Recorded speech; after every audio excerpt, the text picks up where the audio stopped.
Karoline Leavitt now, who has just started speaking inside the White House press room. Let's listen in. Americans hostage in Tehran. They slaughtered 241 U.S. service members with a truck bombing in Beirut. They killed and maimed hundreds of American service members in Iraq. And this is just a small fraction of their blood-soaked record. Prior leaders have been too weak and ineffective to address this threat.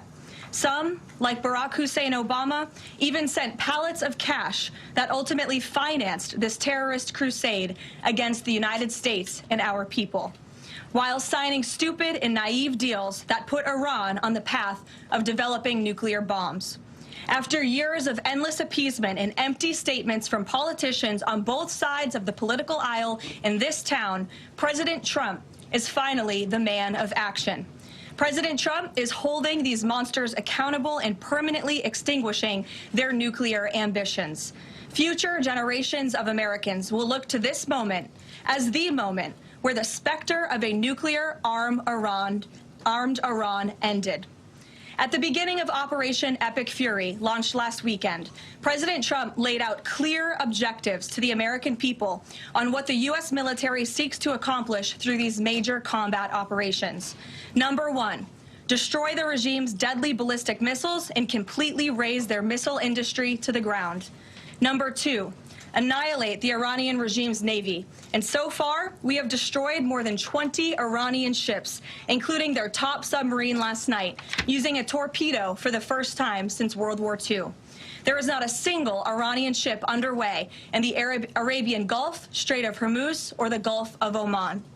Number three, Operation Epic Fury will ensure the regime's terrorist proxies in the region can no longer destabilize the region or the free world and attack our armed forces. And thus far, Iran's proxies are hardly putting up a fight. Number four, this mission will guarantee that Iran can never obtain a nuclear weapon. It's safe to say that thus far, Operation Epic Fury has been a resounding success. American forces have struck more than 2,000 targets, destroying hundreds and hundreds of ballistic missiles, launchers, and drones. As the Department of War said this morning, we expect to have complete and total dominance over Iranian airspace in the coming hours, clearing the skies for our brave warriors to continue achieving these noble and long sought-after objectives. There's been a lot of misreporting and intellectual dishonesty from the American media on why President Trump decided to launch this operation. So let me remind you, Operation Midnight Hammer, which took place last June, obliterated Iran's 3 major nuclear sites. Yet the terrorist Iranian regime has remained fully committed to rebuilding its nuclear program. How do we know this? Because Iran has pursued this path of war and violence despite President Trump dispatching 2 of his top and most trusted negotiators to engage in exhaustive and good faith negotiations to try and reach a deal. And the world knows this president's preference is always peace and diplomacy first. Look no further than the 8 additional global conflicts he has ended in the past year as proof. Unfortunately, the terrorist Iranian regime refused to negotiate in good faith. They chose this path of violence and destruction, and they are reaping the consequences of their horrible decision. The regime did what they always have done. They lied, they delayed, they tried to string the United States of America along. They wanted to buy themselves time to continue building ballistic missiles and other deadly weaponry that could harm our U.S. personnel and troops in the region, and to continue aggressively pursuing their unacceptable nuclear ambitions. U.S. negotiators offered to lift crippling sanctions on Iran and even provide nuclear fuel to Iran at no cost to support a civil nuclear power program. They additionally had the opportunity to accept U.S. support as an investor in potential projects to develop peaceful nuclear energy together under a mutually agreed-upon framework. Yet in response, Iran would have to forfeit their enrichment capacity once and for all. But Iran rejected. They accepted none of these generous and unprecedented offers by the United States. Simply put, they refused to say yes to peace. And their refusal made clear that their #1 priority was building a nuclear weapon with which to threaten the United States of America. Again, the country they have been chanting death to for nearly 5 decades. Let me state this again clearly. Iran rejected the path of peace because the terrorists in charge of this regime wanted to build nuclear weapons to use against Americans and our allies. President Trump made the determination, a courageous determination and decision, that the path the United States was on with Iran had only one outcome: massive death and destruction at the hands of a nuclear-armed terroristic regime. That path of death and destruction and threats against the American people have ended with Operation Epic Fury. Operation Epic Fury has forged a new path that will better ensure the security of the United States and our people. The terrorists made a bet that President Trump would be like many of his predecessors, that he would just talk and he would refuse to enforce his clear red lines. But that has proven to be a catastrophic error in judgment. When President Trump makes a threat, and I have reiterated that threat many times from this podium to all of you over the past year, President Trump does not bluff.